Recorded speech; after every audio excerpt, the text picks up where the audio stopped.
Bonus. Trax.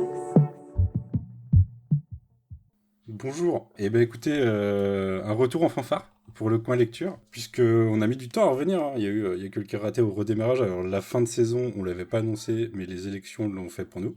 Oui. Plus personne n'avait la motive.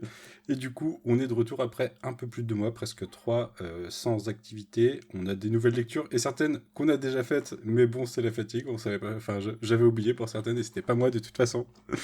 Mais bon, c'est pas grave. Et aujourd'hui, pour ce podcast, nous avons donc Corée, salut. Salut. Roidir, salut Roidir. Hello. Marie-Paul. Salut tout le monde. Et moi-même. Et depuis ce week-end, Salut je peux dire Annie. que j'ai vu toutes ces personnes en live. Ça y est, IRL. Oui. Ça fait plaisir. On était presque tous ensemble ce week-end. Marie-Paul était dans nos cœurs, mais sinon, on était ensemble. Vous avez passé un bon été ?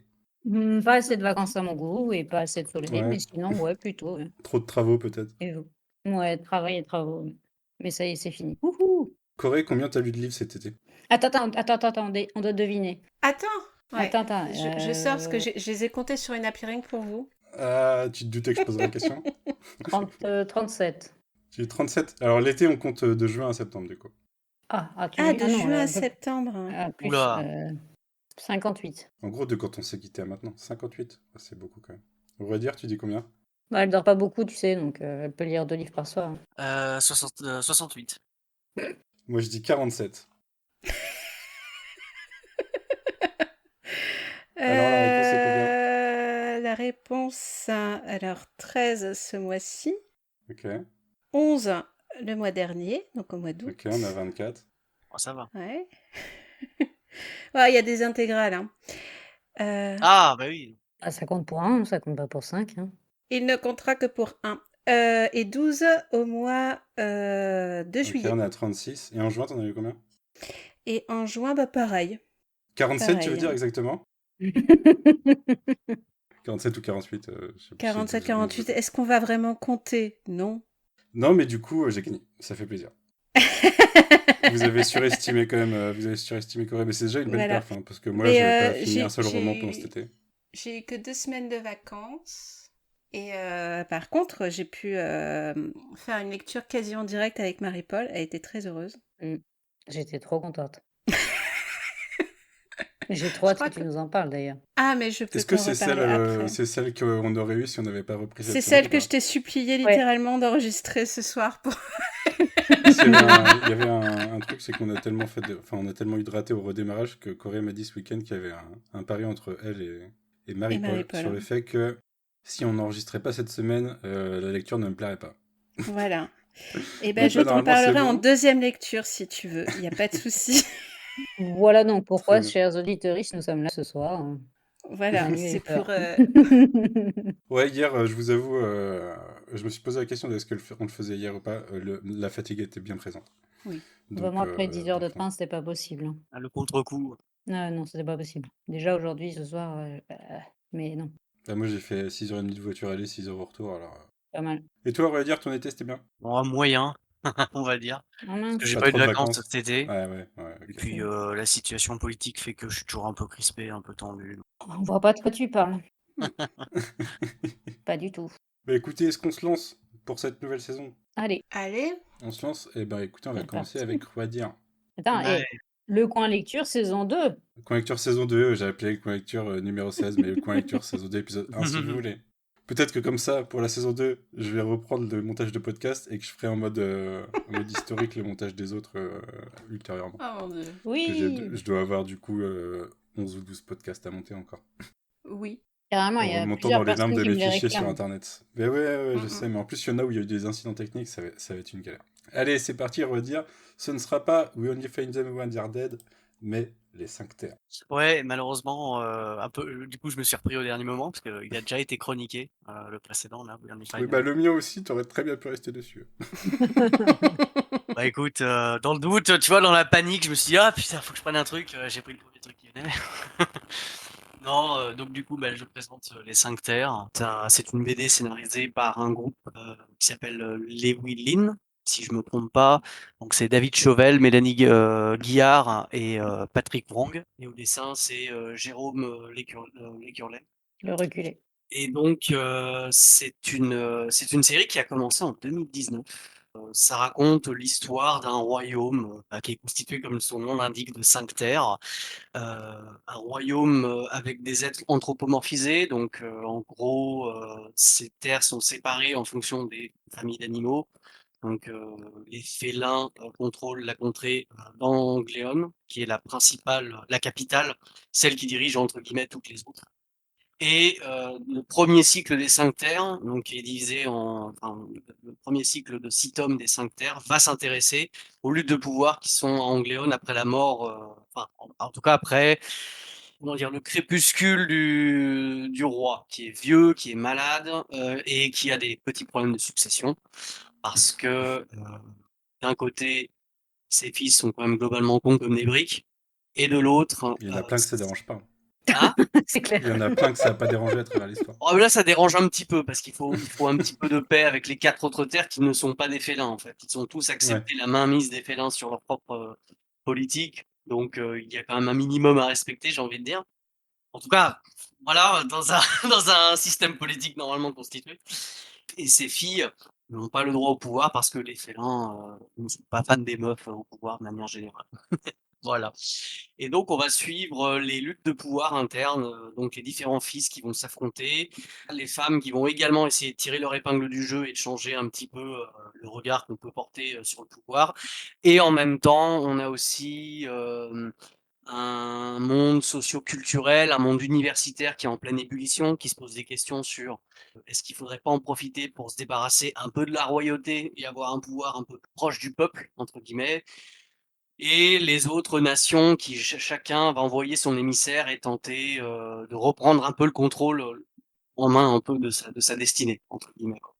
Donc en fait, c'est une espèce de Game of Thrones animalier, sans magie, en tout cas j'en ai pas vu, et avec une très très bonne écriture. Donc pour situer les 5 terres, j'explique juste comment je suis tombé dessus.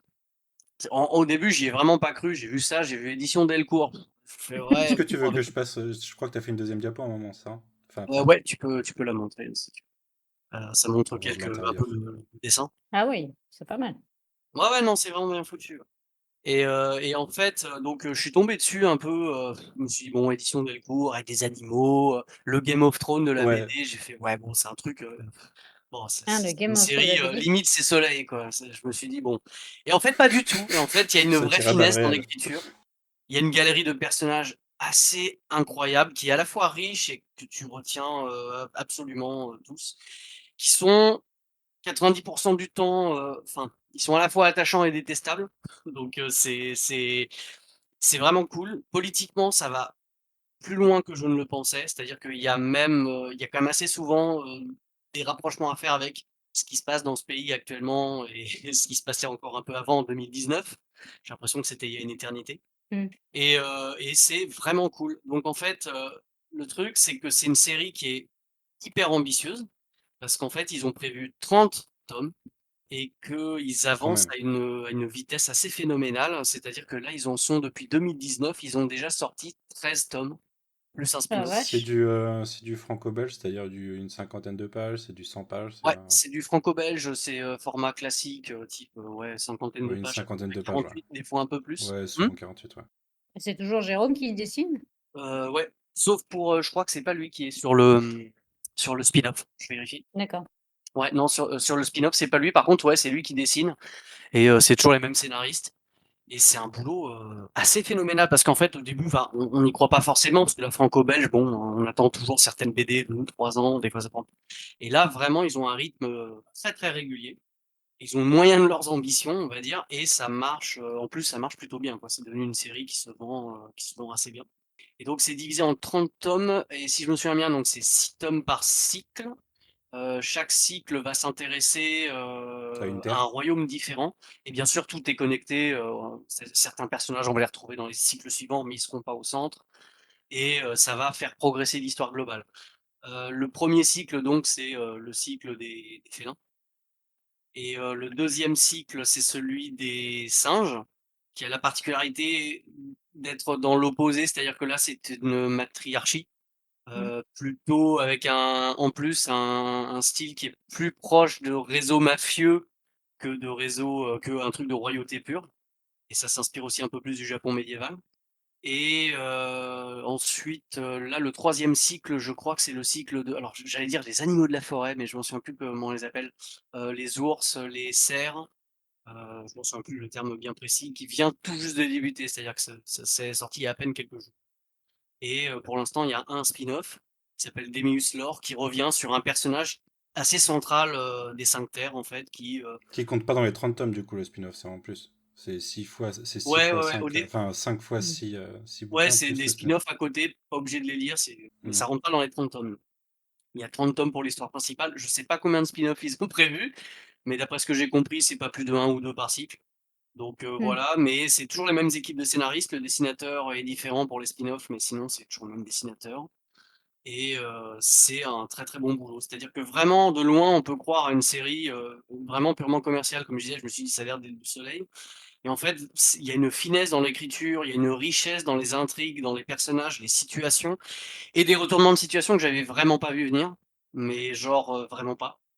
Et c'est hautement recommandable, quoi. C'est une série, on va dire, entre guillemets, «populaire grand public», mais qui ne se moque jamais de ses lecteurs et lectrices. Donc vraiment, c'était un gros coup de cœur, à l'époque et ça l'est toujours. C'est juste que bon maintenant, bah, le temps est un peu passé, hein, ça fait 5 ans, 6 ans. Donc normalement, il y en a encore pour 5, 6 ans et puis on aura Ouais. on aura la fin de la série. Mais du coup, à chaque fois que tu t'intéresses à un nouveau royaume, tu continues de voir ceux que tu as déjà vus, j'imagine. Sinon, Ouais, ouais, en fait, ouais, parce ouais. qu'en fait, tu vas t'intéresser au nouveau et tu vas avoir des liens. Parce qu'en fait, C'est un peu dans un autre domaine, mais la progression de The Wire, quoi, j'imagine. Tu commences avec les Mmh. flics, après t'as les docs, après t'as le mélange, enfin les politiques, mais à chaque fois tu gardes le lien avec tout ce que t'as vu avant et ça se mélange de plus en plus, quoi. j'ai pas pensé à The Wire, mais en vrai, c'est très pertinent. Est-ce que tu peux lire une série sans commencer par la première? Je ne sais pas, je pense pas, parce que, enfin, il y a quand même des connexions qui se font. OK. Certains personnages qui apparaissent, notamment, dans le deuxième cycle, il y a un personnage assez central et on ne comprendrait pas son rôle si on n'avait pas Ouais, lu le premier cycle. Donc OK. ça se connecte quand même un peu. Ça peut se lire de façon indépendante, mais pardon, on rate quelque chose, je pense. Ouais. Mais ouais, mais de préférence, vaut mieux commencer par le début, hein. Ok. C'est quand le prochain tome, du coup? C'est quoi le délai de parution, du coup? T'as dit 12, 13 tomes en 5 6 ans, donc Ouais, alors ouais, globalement, ok. ils essayent, je crois, de faire un cycle tous les 2 ans. Donc Ah oui, ils OK. essayent de sortir à peu près Ouais, 3 ouais. tomes par an. Environ 3 tomes par an. Ok. Ok. Globalement, ils se sont tenus. Ils ont eu un moment, avec je crois que c'était le Covid ou un Mmh. moment où il y a eu un peu de retard par rapport à ça, mais Donc sinon, ouais, il doit rester 6 ans à peu tiennent le près, ouais. truc. C'est assez phénoménal et les ventes n'ont pas l'air de faiblir. Enfin, ça arrive à fédérer suffisamment de gens.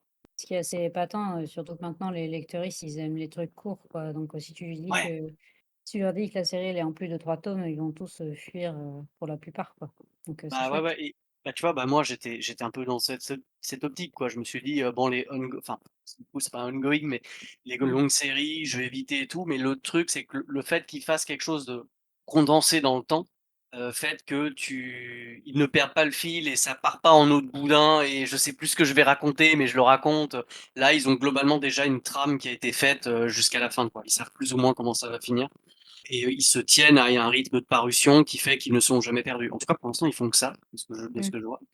Mais il n'y a pas les mêmes problèmes qu'on pourrait trouver sur d'autres séries. Au hasard, Torgal, par exemple, qui depuis quelques années, franchement, voilà. Bah, en même temps, ça change de scénariste, trop souvent, Torgal, donc je Oui, pense déjà, que oui, ça se perd mais en surtout qu'après, c'est pas les meilleurs scénaristes non plus, quoi. Donc, en tout cas, ouais, voilà, très, très bonne série, longue, certes, qui, par contre, peut facilement être trouvée en médiathèque. mmh. Normalement, c'est une série qui est assez suivie, dans les bibliothèques, médiathèques, et qui est disponible aussi dans toutes les bonnes librairies. Parce que c'est devenu en fait avec, en quelques années, un peu un indispensable de la franco-belge et je suis assez curieux de son impact sur le long terme, dans le milieu, quoi. En tout cas, éditorialement parlant, c'est assez rare, d'avoir un projet aussi ambitieux et qui Et qui tient tient pour vraiment la l'instant, route, ouais. les années après. Mmh. Mm. Intéressant, intéressant. Parce que moi, quand je vois les couvertures, tu vois, je pense l'Enfeust, les trucs comme ça. Ouais, Des alors que trucs qui pas du tout, m'intéressent pas des masses, tu vois. mais pas du Mais tu tout. m'as un peu plus hypé, les dessins intérieurs m'intéressent déjà plus. Ouais, ouais. Non, mais vraiment, enfin, c'est ça où, mais j'étais pareil. En fait, je pense vraiment, tu sais, les elfes ou les nains Ouais. Il y a des séries, en plus, il y a toujours 2 personnages un peu dans ce style et tout, et je me disais: «Ouh là, ça va être un truc comme ça», et en fait, non. C'est vraiment centré sur la politique, et il y a pas tant d'action que ça, il y a pas et c'est de la politique vraiment, qui est assez nuancée et complexe, quoi. Mmh. C'est assez inattendu, et je suis pas le seul à avoir été surpris, parce que j'avais parlé avec, ma libraire à l'époque, qui, me pariait pas un sou dessus, et à la fin du dernier cycle, elle était en mode, «Putain, mais c'est génial, je vais tous les acheter», quoi. Donc ouais, c'est assez surprenant. J'en aurais pas parlé si c'était vraiment un truc, très, très, uniquement commercial. Bon, après, l'équipe de scénaristes qui est derrière ça, c'est aussi des très bons scénaristes de base, quoi. C'est ce que j'allais dire déjà, bah, après, pas que les mecs qui soient derrière, les nains ou les choses comme ça soient des mauvais scénaristes, c'est juste Non, non, ce qui mais nous intéresse, c'est ce vers quoi on va aller, quoi. Il y a du lectorat pour ce genre de bouquin-là, mais c'est vrai que les 5 terres, c'est quand même vachement mieux, enfin, moi, ça m'attire plus en tout cas, c'est clair, quoi. ouais, ouais. C'était en fait, quand je disais ça, je pensais surtout au fait que, par exemple, l'un des derniers bouquins de Chauvel, Mmh. c'était Respublica, qui était, un immense Mmh. bouquin politique, qui parlait des gens qui étaient, contre, bah, justement le gouvernement Macron et tout, donc c'est quelque chose d'assez engagé. Et il avait donné une interview sur Arrêt sur Image. Arrêt sur Image est revenu sur la série, il y a peu de temps, en fait, pour un peu OK. raconter comment, la politique, moderne a influencé la série, et comment, les dernières actions qui ont été prises par le gouvernement influencent certains personnages, même de manière inconsciente. Ouais. Mmh. Notamment un qui fait très, très macroniste. Meilleure insulte du moment d'ailleurs. Ouais, très bonne insulte pour le moment. Et ben, ça a l'air très cool. Ouais, ça a l'air chouette. Et on passe donc avec Corée. Est-ce que Corée, ce soir, c'est caution de droite ou pas? Ah bah oui, mais Mmh. pas en première partie. Pas comme ça quand T'as même. laissé le A complété. Intéressant. Oui, parce que j'ai travaillé, moi, monsieur. Est-ce qu'en fait, le synopsis t'a remplacé ou pas? Parce que moi, j'avais juste mis l'auteur et le titre. Pardon? Est-ce que le synopsis t'a remplacé ou t'as laissé l'autre? Moi, j'avais remplacé la couverture, le titre Complètement. et le... J'ai pas eu le Ouais, temps. donc en fait, Sincèrement, depuis que tu m'as envoyé, oui, on n'a rien fait. J'ai rien fait. J'en ai pas foutu une. J'ai juste lu, ok? Écoute, c'est déjà bien, au moins Ce tu qui fais est du vrai bien, travail. c'est que le traducteur reste inchangé. le traducteur est le même et les éditions sont les mêmes. Eh bien, vas-y. Pars pour Voilà, parce Houston, que c'est Houston, avec un immense bracelez-vous. plaisir À que, compléter n'est pas dans le titre. voilà, que je vais vous présenter Houston, Houston, me recevez-vous, titre complet. Et je suis contente parce que c'est Marie-Paul qui a choisi le titre dans la liste des lectures que je voulais présenter. Et c'était il y a 2-3 mois maintenant. Oui, Ah oui, tu c'était il y a m'étonnes, c'est pour longtemps. ça que j'en C'est ai pour aucun ça que tu n'en souvenir, as d'accord. aucun souvenir. Bah, bravo. Je pensais que toutes nos discussions étaient gravées dans ton cœur. Mais voilà, c'est tout. Et pourquoi j'aime bien Houston, Houston, me recevez-vous? C'est parce que ça a pu me permettre de faire une de mes marottes que j'aime beaucoup. Et non, ce n'est pas les Résidorus, pour une fois, c'est les bios des auteurices. Mais on en reparlera. Et de on la en Résidence. reparlera. Et on en reparlera. Et pourquoi? Parce que James Tiptree Jr. n'est pas un homme blanc de 50 ans qui écrit des romans, mais c'était bien une femme. Elle s'appelait Alice Bradley Sheldon. Et c'est une bio comme Marie-Paul aime bien, donc je vais me permettre de vous la donner maintenant. Bah, Alice, elle est née en 1915 et elle a toujours baigné dans une ambiance plutôt intellectuelle parce que sa mère était écrivaine et son père était naturaliste. Donc elle a voyagé un petit peu partout dans le monde. Et sa mère, elle a écrit des romans policiers, mais aussi une réhabilitation historique de Anne de Boleyn en 1912 qui s'appelle The Father of Kings. Et oui, c'est autre chose que Philippa, non, ah, je sais plus l'autrice, qui a écrit Deux sœurs pour un roi et bref, de la romance. Je l'ai pas. J'ai un trou J'ai là. un trou aussi, c'est Fallait pas mince. t'engager sur ce terrain si tu l'avais pas. Ah Quel était le nom de sa mère déjà? Est-ce que tu l'as? Le nom de sa maman, c'est Mary Hastings Bradley. Alice, du coup, elle a suivi un parcours plutôt classique au départ, donc elle a suivi des grandes écoles. C'est Philippa Grégory. Philippa Grégory, voilà. Mm. Et en plus, je n'ai pas lu de Philippa Grégory cet été. Sachez-le. Donc Alice a fréquenté des écoles parce que elle a des facilités, et puis ses parents ont aussi de l'argent, on va pas se mentir. Mais sauf qu'on est dans les années 30, et du coup, le but ultime pour une femme, ça reste quand même de se marier, de faire des gosses et d'être très gentille et sociable. Comme elle est un petit peu rebelle, elle trouve... Oui, c'est nul, je sais, mais bon. Elle est un petit peu rebelle, donc elle va se marier en cachette. Rebelle, mais pas trop, vous avez remarqué. Elle fait des études d'art. À l'époque, le sachiez-vous, dans plusieurs universités, on n'avait plus le droit de poursuivre ses études si on était marié. Donc elle a dû interrompre son cursus universitaire pour aller à Berkeley, où c'était permis pour elle de continuer ses études. Vous allez me dire, elle fait plutôt des études d'écriture, de littérature, tout ça. Eh ben non, elle fait des études d'art. Parce que la dame, elle est graphiste. Et elle a même été exposée en 1939 pendant 6 semaines pour la Corcoran Gallery de Washington, D.C. Bon, son mari est nul, sans surprise. Elle divorce. Et pour mener la vie d'Aloca, pour mener la vie d'Aloca en 1940, qu'est-ce qu'elle fait? Elle s'engage dans la Women's Army Corps. Et la Women's Army Corps, c'est un petit clin d'œil pour tous les hommes du monde qui me disent « Oui, gna gna gna, la liberté des femmes, mais ce serait quand même bien qu'elles fassent la guerre comme tout le monde. » La Women's Army Corps, c'est la branche féminine de l'armée. Et en fait, il y avait 150 000 femmes américaines qui étaient engagées par ce biais. Du coup, ça se dit corps. Attention. Corps. Attention. Parce que je me suis pris 1500 fois la remarque quand je parlais de Green Lantern Corps. Et du coup, je le sais. Mais moi, je rajoute le S.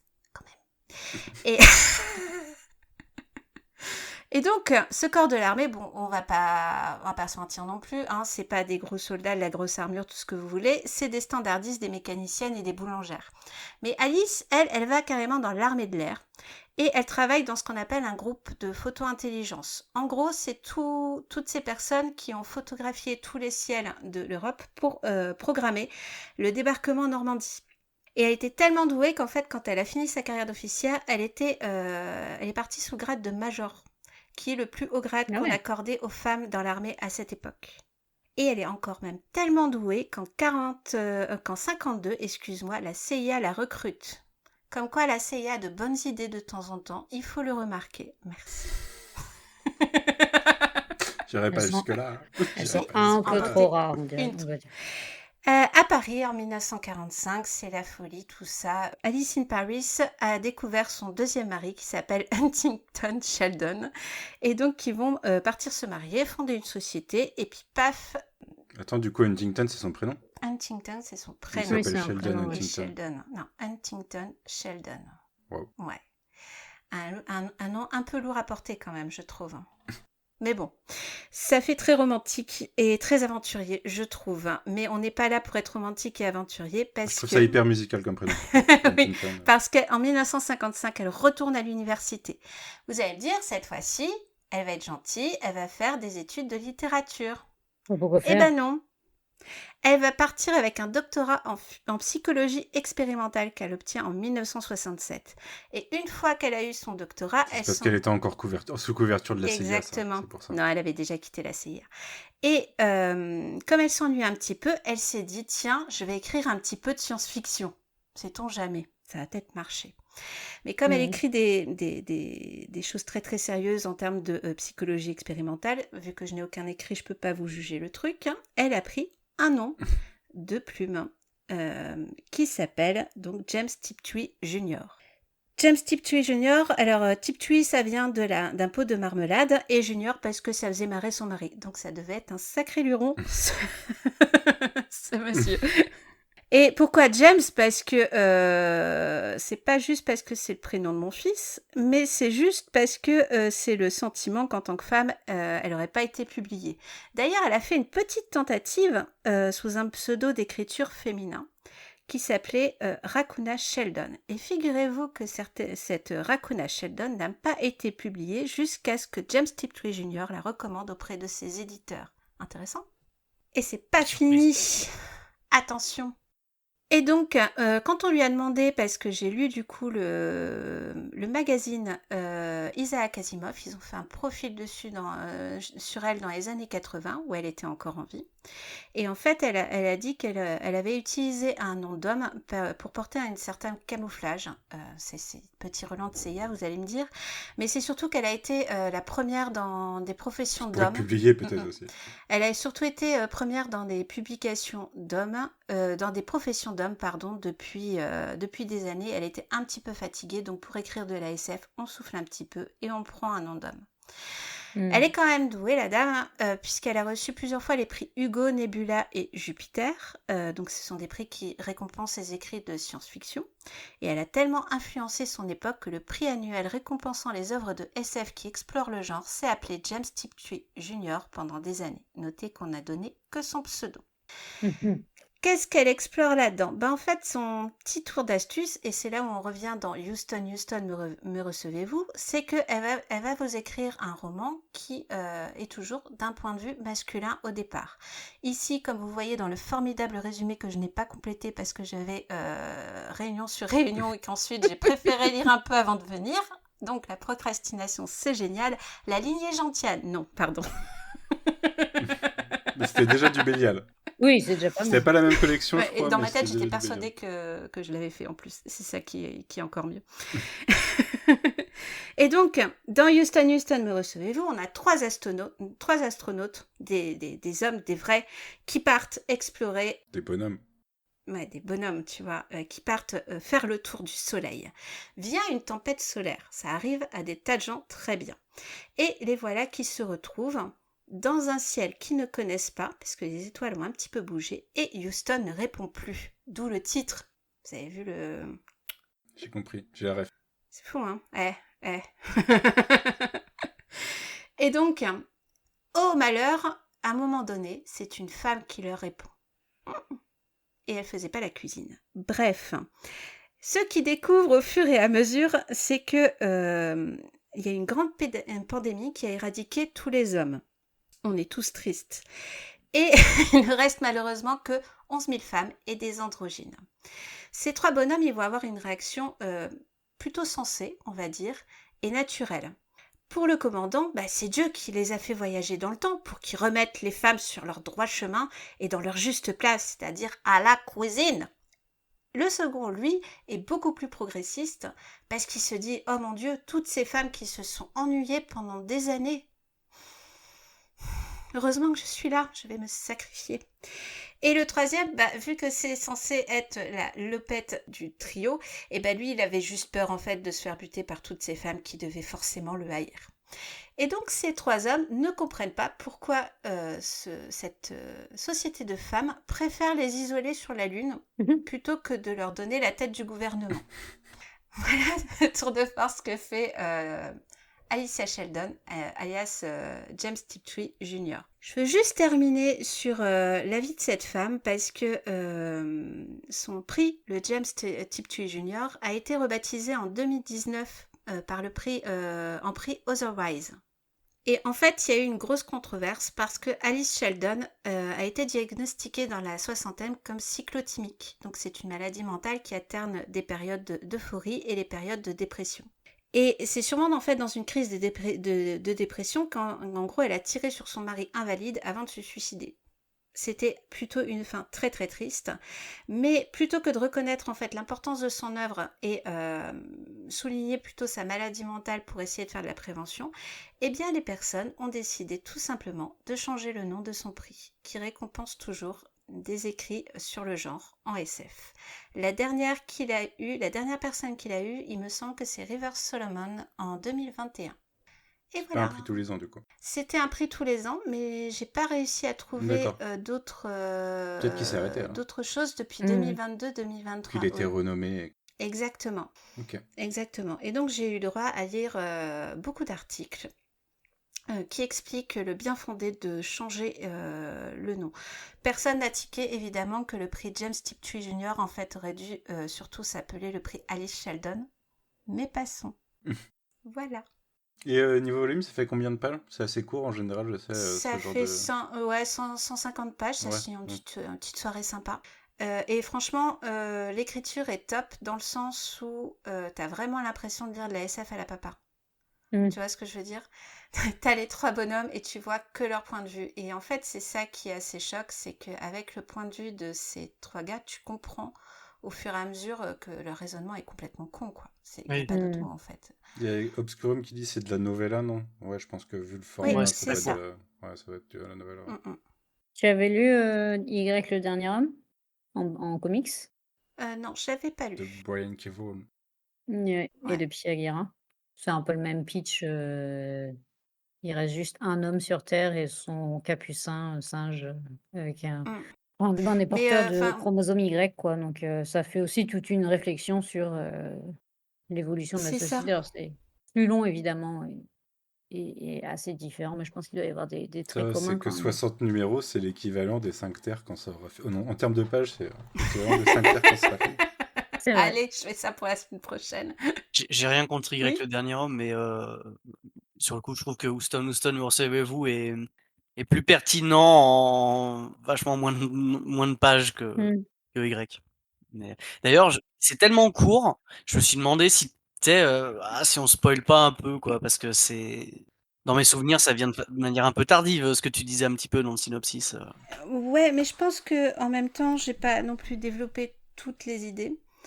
D'un autre côté, résumer une novella, c'est compliqué, surtout quand Mhm. tu veux en même temps donner Ouais. C'est pour le ça, message de fond. chapeau, parce que moi, Mm.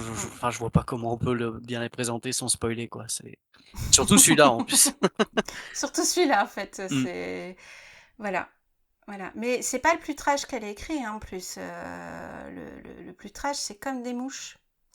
Il a Mmh. été écrit en 77 et en fait, ça raconte l'histoire d'un féminicide de masse. Et voir comment et voir comment les médias arrivent à minimiser le truc, comment certaines femmes qui se rebellent et essaient de se défendre se font traiter d'hystériques par les médias. Ça ressemble vachement à l'actualité. Je suis Ouais, vraiment ça ressemble C'est désolée ce vachement à que de j'allais certains dire, dire. procès, hein. mais On lit les journaux d'aujourd'hui ah, ah. et on a la réponse en fait, hein. Et tu dis que Mhm. cette nana a écrit ça en 77 et on n'a Ouais, pas ouais. évolué d'un iota.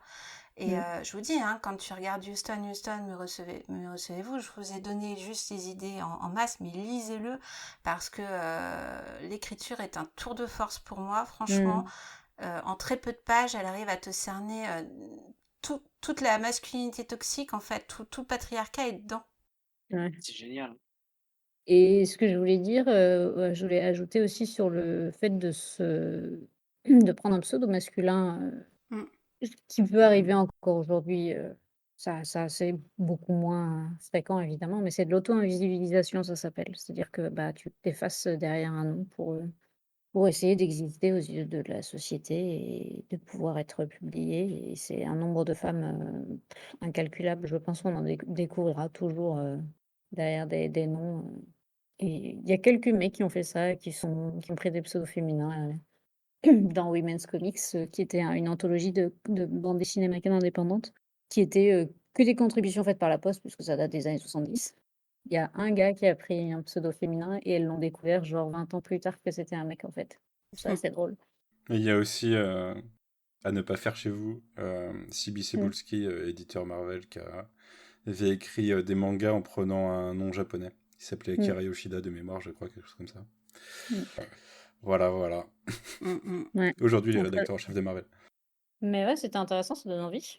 En Mm. plus, c'est pas Bah très long oui. comme, lecture, quoi. Il y avait un épisode là dans du coup, petit moment, cadran pop, un épisode de Star Trek, Nana Visitor incarne, justement une écrivaine qui est obligée d'écrire avec ses initiales dans un truc de SF des années 50. Ouais, mais c'est l'épisode, oui, Far Beyond the Stars, ouais. de la vision de Cisco, ouais. Ouais, Incroyable et épisode. c'était qui était une référence directe à, Tiptree, Fontana et Catherine Moore, donc qui n'écrivaient que par leurs initiales. Mmh. Qui expliquait clairement en plus que, si elle mettait son vrai nom, je crois que c'était le chef de publication qui disait: «Non mais nos lecteurs vont se barrer en fait, ils veulent pas croire Entre que ça et le noir qui veut écrire un truc sur sur un un noir, capitaine noir dans le futur, capitaine ouais, d'une station, non mais n'importe quoi. votre histoire est superbe, mais par contre faudrait changer la couleur du mec». Tout Et l'épisode est malheureusement, superbe. C'est Il fait la chialer cet épisode. représentation aujourd'hui est toujours catastrophique, hein. Je connais des Mm. autrices, qui désirent, écrire avec des personnages, racisés, portant le voile, etc. Et on leur dit d'aller se faire voir ailleurs, que personne ne veut de ces représentations-là, alors que c'est faux, quoi. Oui. Donc, on y est toujours en 2024, hein. Surtout en France, notamment. Il y a d'autres pays où c'est quand même un peu plus ouvert et on a un peu plus de facilité. Mais alors en France, c'est sympathique. Hmm. En parlant de sympathique, la seule chose que je sais de ta lecture, Marie-Paul, c'est que pour une fois, c'est pas déprimant a priori. Du Oui, coup, ouais. Et ça, d'ailleurs, le titre, après, à moins que le titre soit ironique, happy ça endings. devrait Non, bien se non, non, Ah passer. là là. Et toi, t'as c'est quoi? une rom-com, Oh. soyons francs. Oh. Bah, je pense, hein, j'en lis très peu parce que c'est pas trop un genre qui me parle et qui m'attire. En fait, j'ai lu parce que, bah, c'est Lucie Brion et Lucie Brion, c'est l'autrice de Voleuse qui est sortie chez Sarbacane il y a plusieurs années, que je vous conseille fortement de lire si vous ne l'avez pas lu. C'est génial. C'est sorti en 2022 et je vais pas vous le pitcher parce que ce serait en gros, c'est une nana qui fait de la teuf, et qui se retrouve un matin avec un blackout total et qui ouvre la porte parce qu'on tape à sa porte et il y a une nana sur qui elle a un crush depuis hyper longtemps, qui vient lui déclarer sa flamme et lui dire qu'il s'est passé un truc. Voilà, et ça marche super bien, c'est son premier bouquin et voilà, c'était vraiment cool, et donc là, elle vient de sortir ce nouveau, Happy Endings, donc qui est sorti chez Sarbacane à la fin du mois dernier. Ah bah, il y a un mois à peu près, je crois, c'est ça? À 3 jours près. Ouais. Ouais, et j'avais rien lu, dessus parce que, bah, j'aime bien être surprise maintenant parce que les maisons d'édition ont tellement tendance à spoiler à un moment ou à un autre sur la 4e de couverture que, bon, je vous ai mis le résumé et donc là, c'est pas une seule histoire dont il est question, mais 3. En fait, dans ce bouquin, on va retrouver l'histoire qu'elle a écrite pour, Shortbox Comics, qui est une super, si vous connaissez pas du tout, je vous retrouve le lien avant la fin du Twitch, qui est une super, initiative faite par une nana en Angleterre et en gros, elle, pour un prix fixe, elle met à dispo, à peu près une centaine d'œuvres faites par des autoristes de partout dans le monde, tout en PDF et c'est souvent des histoires courtes et il y a un nombre incalculable de personnes qui ont un talent fou dans ces bouquins et c'est comme ça que, bah, il y a plein d'autoristes qui arrivent à faire des trucs qu'ils n'arrivent pas à placer ailleurs dans les maisons d'édition et Lucie avait donc écrit une des 3 histoires. Alors si tu peux tourner, les 2 personnages qui sont au milieu habillés en noir, ce sont les 2 personnages, dont l'histoire a été prépubliée dans ce enfin, j'appelle ça prépublié, mais qui ont été publiés par ce système-là, qui se retrouvent, dans ce bouquin et leur histoire, en gros, c'est des agents du futur qui sont envoyés dans le présent pour juste réparer un petit paradoxe temporel et puis, en fait, ils se disent: «Ça a l'air cool de vivre ici et si on devenait coiffeuse?» Et voilà, ils ont ouvert un salon de coiffure ou ils ont repris un salon de Ok. coiffure et ils s'installent là et ils vivent leur meilleure vie et ils ont aucune envie de retourner dans le futur parce que ça les fait grave chier et donc c'est juste leur histoire, du quotidien, la découverte évidemment de vivre de manière analogique, enfin voilà donc c'est plutôt chouette. L'autre histoire, c'est, un gars qui prend un taf d'été, en tant que jardinier dans un cimetière parce qu'il aime jardiner, il a pas envie d'être ennuyé, à faire ça, dans le au service municipal et tous les jours, il voit un gars qui est là et qui piale, mais non-stop toute la journée. Il comprend pas quelle est cette personne et donc en fait, c'est un mec qui a un taf de pleureuse, enfin pleureur en l'occurrence, de tombe professionnelle et au début, il sait pas trop, il sait pas vraiment s'il est réel, il comprend pas bien ce qui se passe, est-ce qu'il hallucine? Il a l'impression que personne d'autre le voit ou lui parle, donc il est un peu sceptique mais bon, malgré tout, ils se parlent et il y a un lien qui se crée et puis voilà, je n'en dis pas plus, c'est l'histoire de cette rencontre et la troisième, c'est, une jeune femme, qui est étudiante en art, qui un jour demande à un gars à un arrêt de bus de poser, pour elle, nue, pour le Nouvel An. Voilà, je Normal, quoi. je n'en dis pas plus, normal et lui, bah, touché, il dit: «OK, allez, vas-y, on y va» et voilà donc c'est vraiment 3 J'avais rien de petites prévu. histoires exactement. 3 petites histoires, très chouettes, qui au final, ça fait quand même 168 pages, donc c'est pas non plus, 2 pages et c'est fini quoi. Graphiquement, c'est toujours elle fait un trait au noir, très très léger, très fin et elle utilise, des tons à chaque fois différents pour chaque histoire. Le premier est dans un ton rose-rouge, c'est une espèce de bichromie. Le second, c'est une majorité de bleu, mais à un moment, une évolution, elle rajoute du rose aussi dedans. Et le troisième, ça a une teinte orange qui prend une teinte rosée à un moment donné aussi.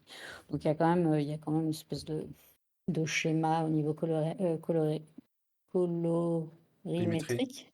Excusez-moi, je suis fatiguée. Oui, colorimétrie.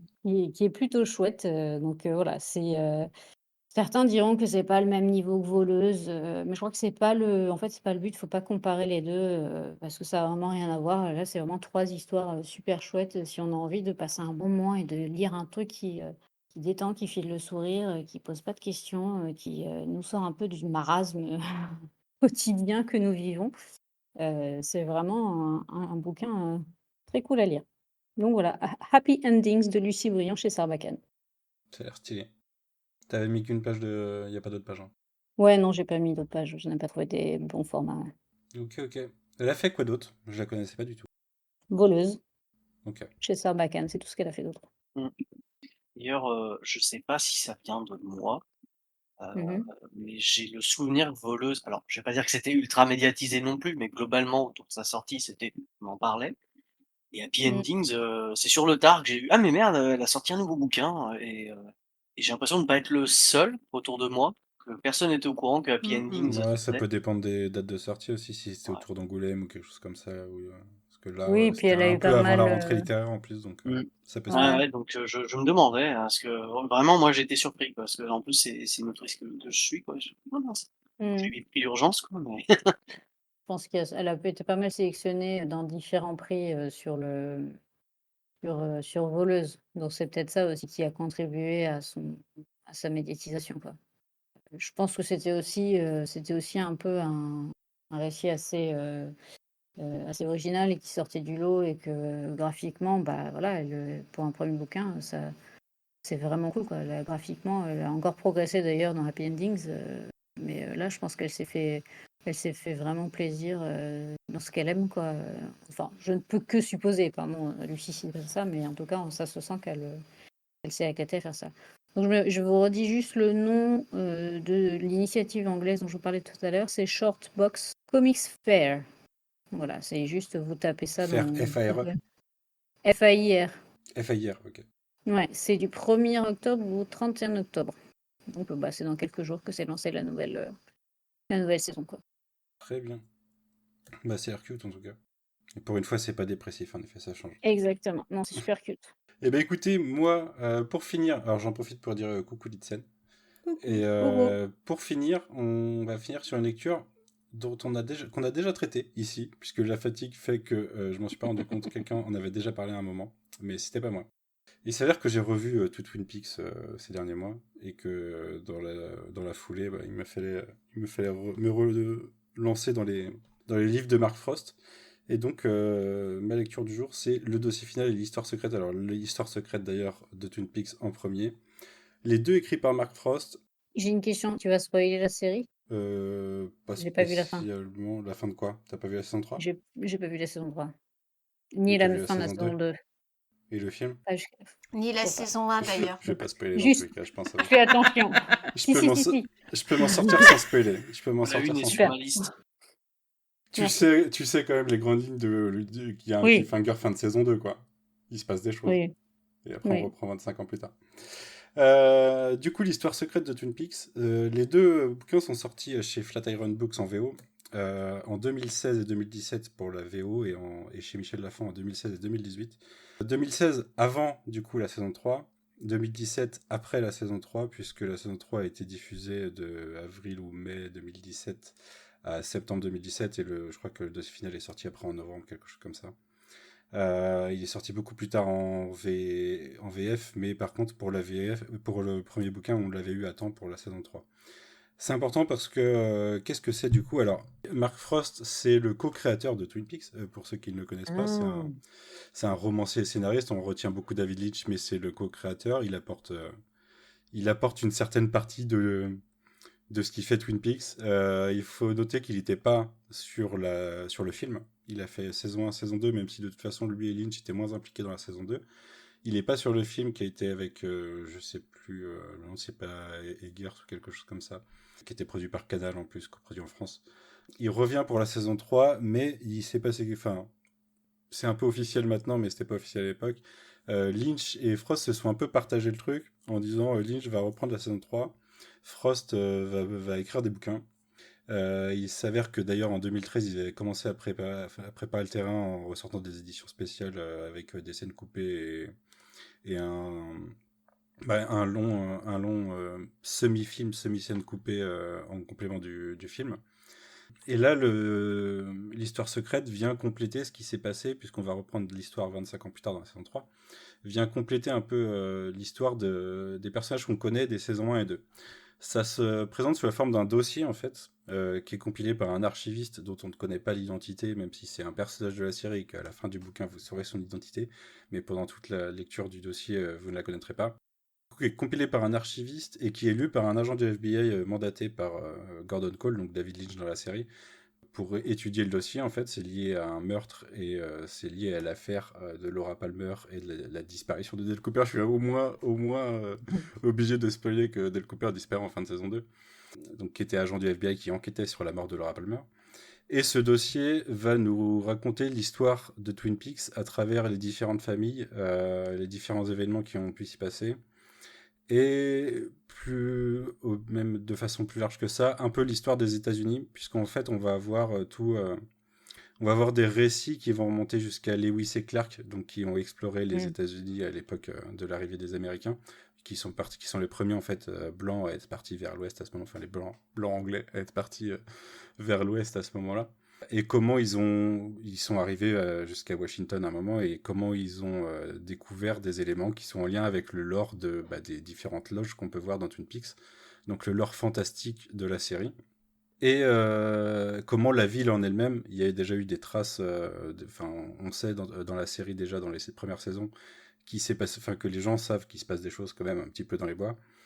Et du coup, comment les différentes familles, les différents personnages, donc on va avoir l'histoire de la Log Lady, on va avoir, j'ai perdu son nom, je crois que c'est Jennings, mais j'ai perdu son prénom, Mike Jennings, je dirais, le mari de Norma, qui tient le diner, qui était en prison et qui faisait partie des Bookhouse Boys avant. On va avoir du lore sur lui dans le passé et comment il était, un peu comme il en est devenu un arrivé ici.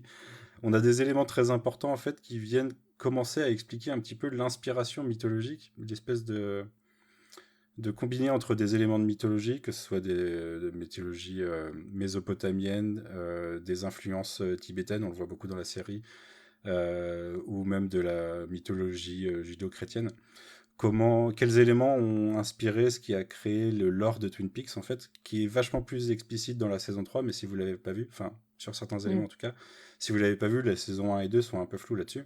Et le bouquin invoque certaines imageries qui sont assez claires. Et en plus, une fois qu'on a vu l'ensemble des séries, on peut retrouver des cycles qui sont du coup là intégrés avec les différents cycles tibétains et du coup même l'astrologie chinoise, hein, c'est avec des cycles de 5 fois 12 ans et du coup des cycles de 60 ans au final, puisqu'il y a les éléments plus les signes, donc ça fait 5 éléments fois 12 signes, ça fait 60 ans.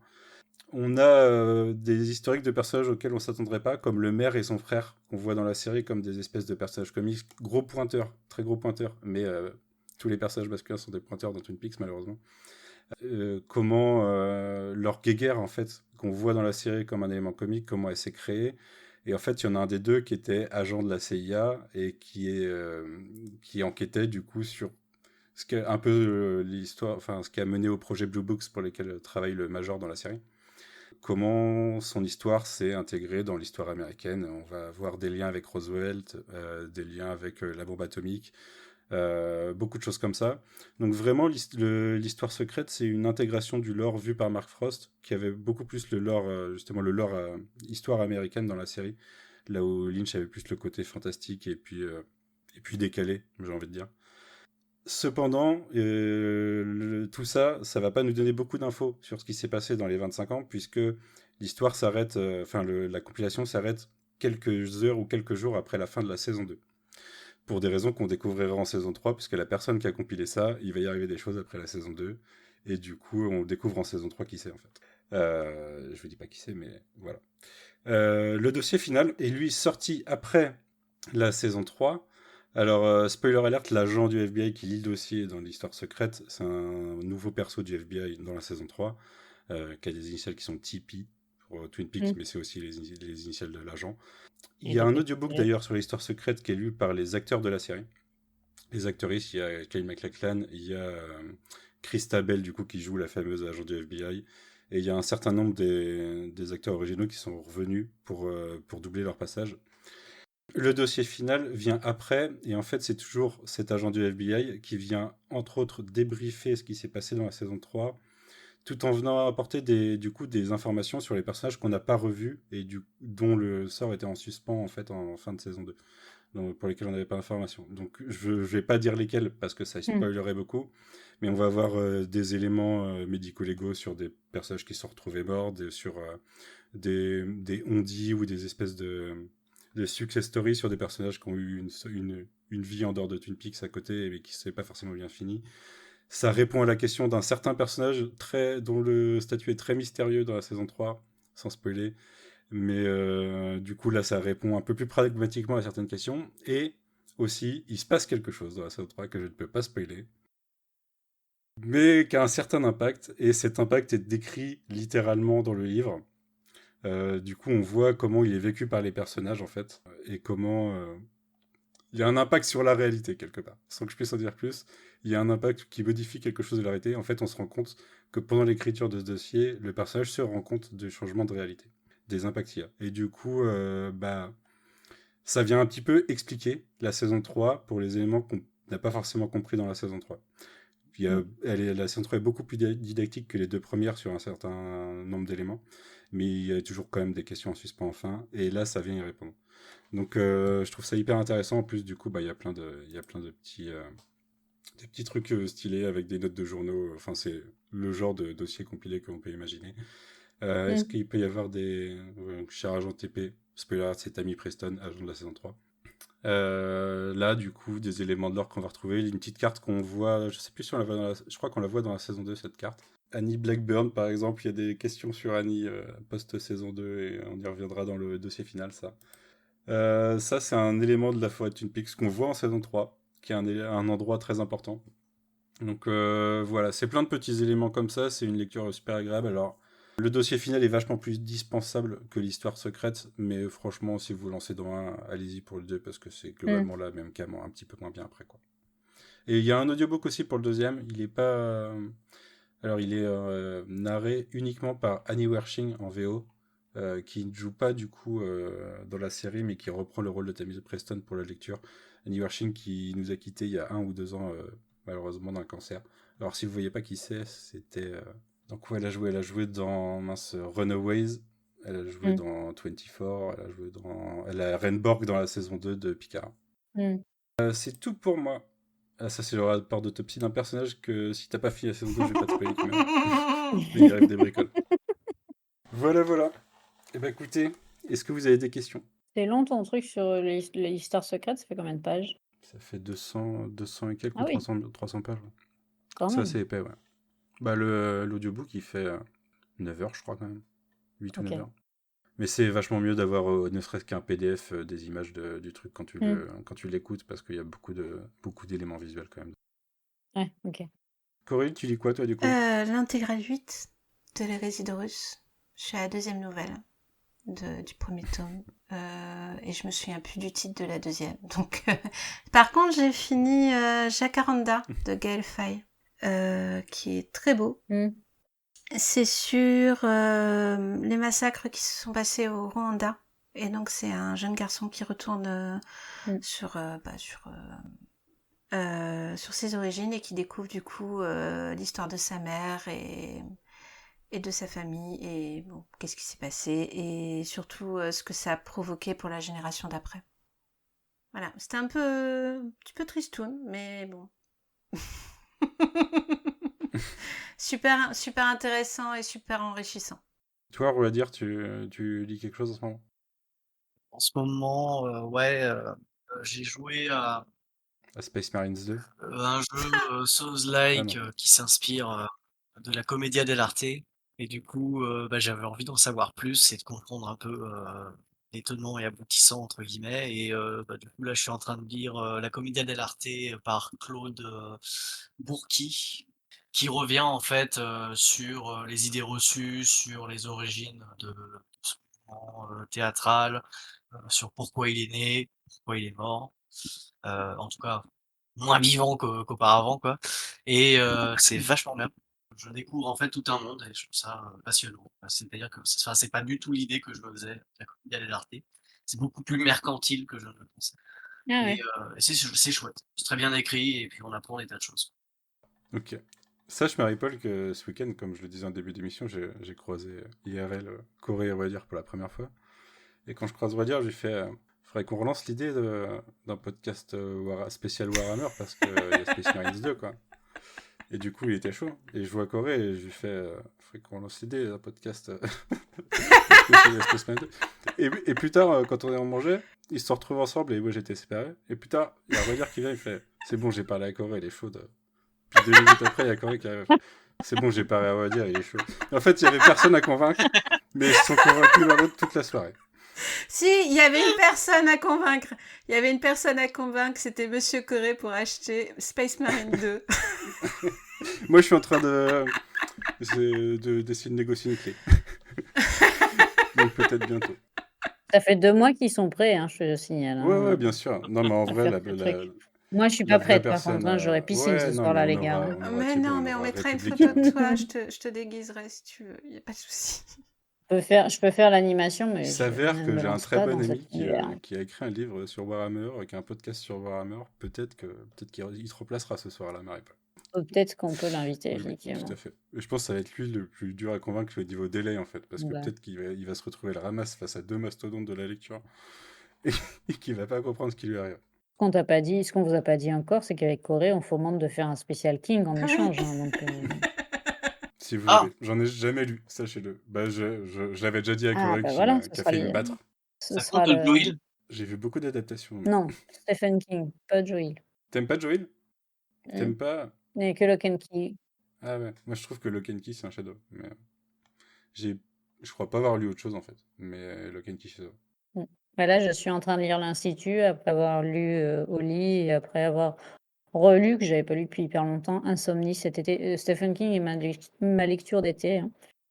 Et j'avais lu Insomnie il y a très longtemps, j'avais oublié. Enfin, j'avais des bribes qui me revenaient au fur et à mesure que je le lisais. Et je l'ai emprunté à la bibliothèque à côté de chez moi. Et c'est un bouquin qui est paru dans les années 90. Et bien, la traduction sent les années 90. Oui, c'est une Ok. horreur. Maintenant, je ne le lis plus qu'en VO, Stephen Mm. King, parce que les traductions, c'est une catastrophe. Je suis en train de lire un autre bouquin de Brit Bennett, qui est une autrice sur l'histoire d'une jeune femme qui vit des choses compliquées, machin. Et c'est un mec qui a traduit. Et donc, il a traduit littéralement pour J'ai mal au ventre parce qu'elle a ses règles par J'ai des maux d'estomac. Moi, je l'ai dit à Corée ce week-end encore. J'ai commencé mon premier Becky Chambers. Parce qu'en fait, j'en avais toujours pas lu. Et j'ai un pote qui lit énormément, mais n'avait jamais découvert le Solarpunk. Mm. Et il s'avère que, je crois que c'était en juin qu'il y avait le concours du Watt, un concours d'art sur Twitch. Ouais. Et je diffusais chez moi. Et la thématique cette année, c'était le Solarpunk. Et il fait, mais c'est quoi le Solarpunk? Et là, je me dis, cette personne lit 4 livres par semaine, au moins. Comment il n'a pas découvert ça? Du coup, je lui dis, mais écoute, j'en ai jamais lu, mais je pense que tu peux me faire confiance, lis du Becky Chambers. Et du coup, il en a acheté une demi-douzaine, je pense, il m'en a ramené 3, et là j'ai commencé l'espace d'un an. Du coup, je dois avoir lu 40-50 pages, quoi. Donc je suis dans mon premier Becky Chambers. Et il m'a amené les 3 d'un coup, donc j'ai la trilogie de toute façon. Ah, c'est trop bien. Je viens de me rappeler d'une info hyper importante que je voulais partager pendant que tu parlais de ton bouquin de Twin Peaks, Manu. Je suis en train de corriger les mémoires de Patrick Stewart qui sortiront l'année prochaine. Et donc, sache que Patrick Stewart a très mal vécu son tournage de Dune, mais a découvert que David Lynch faisait de la méditation transcendantale et Patrick Stewart aussi. Et j'ai eu peur que ça parte dans des considérations ésotériques Pas complètement impossible. horribles. Pas impossible. Heureusement, non, Ça il arrive s'est à tout le arrêté monde. là, quoi. J'ai vu que Keanu Reeves y vrille sur certains trucs là. Attention. Oui, Oh, merde. oui, J'ai vu un qu'il s'est engagé reportage, dans ouais. un projet de saison 2 de documentaire sur des humains qui auraient vécu il y a super... Enfin, une espèce alien qui aurait vécu il y a super longtemps. avant d'être détruite. Technologie comment avancer, enfin voilà tout ça quoi. Aliens.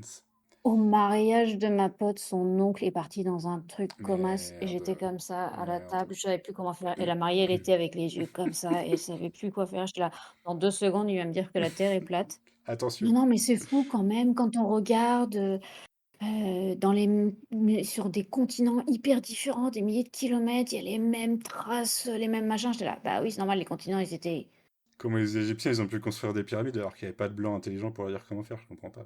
C'est pas normal, ça doit être les aliens. Voilà, et j'étais là, je transpirais à grosses gouttes, je me taisais, mais j'étais là, au secours. Ouais. Moi, j'ai un pote un jour, en plus, c'est un pote assez proche à la base. En conversation, ça part sur. Il y a le petit frère son petit frère à lui d'ailleurs, qui part sur le fait qu'il y avait la preuve que les États-Unis sont jamais allés sur la Lune. Et du coup, son frère, du coup mon pote, répond non mais si on est allé sur la Lune, par contre la vidéo c'est pas la vraie. La vidéo du premier pas sur la Lune, c'est pas la vraie, elle a été tournée en studio. Semi-complotiste, que s'est-il passé? C'est-à-dire on est allé sur la Lune, mais du coup, comme ils étaient pas sûrs de pouvoir envoyer les vidéos, il y en a une fausse. Mais... Alors j'essaie de les faire comprendre, mais tu sais, l'URSS a vu la même vidéo, s'ils avaient la preuve que c'était pas la vraie... Ils l'auraient utilisé en fait cette preuve. Mais non, c'était trop compliqué à comprendre. Voilà. On a tous un pote complotiste quelque part, c'est triste. Non, j'allais dire l'URSS, c'est un truc de toute façon créé de toutes pièces par les États-Unis. Hein. Dans l'URSS, il y a Oui. une pièce. C'est vrai. J'avais Non, jamais c'est entendu ça là. fatigue. Faut leur dire à un moment les complotistes, vous savez, vous êtes pas si intéressant que ça avec vos anecdotes à la con. Enfin, C'est voilà. vrai. Écoutez, est-ce que vous avez des actualités à partager? Par hasard. Il y en a plein du coin pop, sachez-le. Enfin, ou de moi, ou du coin pop. Bah écoute, mardi va sortir le prochain club de lecture pour moi. Moi, j'ai ce merveilleux bouquin qui sort dans 3 semaines. Qui Mi-octobre du s'appelle coup. Garçon, qui est sur les autrices, on voit pas bien, mais des autrices de bande Il est grand le dessinée. bouquin, non? Il est gigantesque. Il a une grande tête. Sur les autrices de bande dessinée Ah des là années là. 20 aux États-Unis. Ça Permettre de sort les chez qui, Marie-Paul? aux éditions Bliss. Voilà. Précipitez-vous si vous voulez connaître l'histoire des autrices, d'autrices oubliées des années folles. On reprend bientôt le Quadrant Pop. Les prochains, c'est plus. Je sais pas, c'est qui gère ça. Moi, je gère d'autres retours, justement. Puisque demain, on reprend Tales from the Sewer. On va reparler de Tortue Oui. Ninja. Demain, c'est la reprise et à partir de. Je sais pas, faut qu'on se trouve un rythme du tailleur, mais on va prévoir des invités pour bientôt. Et j'ai parlé aussi ce week-end, et j'en ai reparlé du coup avec les personnes qui n'étaient pas là, avec Queen en l'occurrence. On a le retour bientôt du site Alpha, on va Ah, c'est reparler trop bien. Stargate. Et Ah, super. j'ai reparlé aussi, on va bientôt parler Marvel Studios avec YMCU. Ah, Ça va bah, être les génial. gros retours des podcasts. Donc voilà. Soyez à l'écoute, ça va sortir. Et c'est pas impossible que je Twitch un petit peu. Donc peut-être que je diffuserai les podcasts en Twitch. Et puis si les gens veulent lire comme ça, je serai là. On pourrait aussi live twitcher de regarder TNG Star Trek. Ouais, mais ça, faut que je contacte Paramount parce que j'ai pas envie de me faire strike pour des droits. Certes. Parce que j'ai pas envie de me faire strike pour des droits et que je comprends pas comment les gens se font pas strike. Bon, il y en a plein qui se font strike, mais plein de gens font des reacts. Bah, j'ai entendu parler du fait qu'il y a des gens qui streamaient qui faisaient une chaîne Tolkien, qui streamaient des trucs Tolkien toute la journée, les séries, les films des Seigneurs des Anneaux, Hobbit et la série du coup. Sérieux? Je ne comprends pas comment ça tient plus d'une journée ça, mais admettons. Donc techniquement on pourrait le faire, mais comme je veux rester réglo avec Paramount, je vais essayer Bah de oui, contacter oui. Paramount avant. Ah, Mais moi aussi j'aurais grave envie de faire ça. t'as les chaînes Twitch, non? On se mate Malcolm, il passe tous Ouais, les épisodes ouais. et tu te dis, mais c'est- Ouais, mais le pire c'est qu'ils arrivent à se faire affilier ces chaînes. Enfin, légalement, à un moment, il va se passer des choses. Sachez que moi je me suis rematé tout de Deep Space Nine et Voyager cet été, donc en plus ouais, je suis particulièrement chaud sur certains trucs. Ah, moi j'ai mis en pause Voyager hein, pour me Voilà, lancer dans c'est Stargate repos. pour la première fois de ma vie. Mais enjoy, et puis on en reparle après. Bah écoutez, on va se laisser là, je pense. Si vous n'avez rien à rajouter, on va faire un raid. Alors je pense qu'on va aller chez Small, qui dessine en faisant du react sur un documentaire jeu vidéo. On va aller voir. On fait ça, et puis on se retrouve Oui. dans 2 semaines, probablement en plus le lundi. On en reparle. Merci à tous d'avoir été là. Bonne soirée, et à bientôt. Salut! Salut. À bientôt. Bonus. Trax.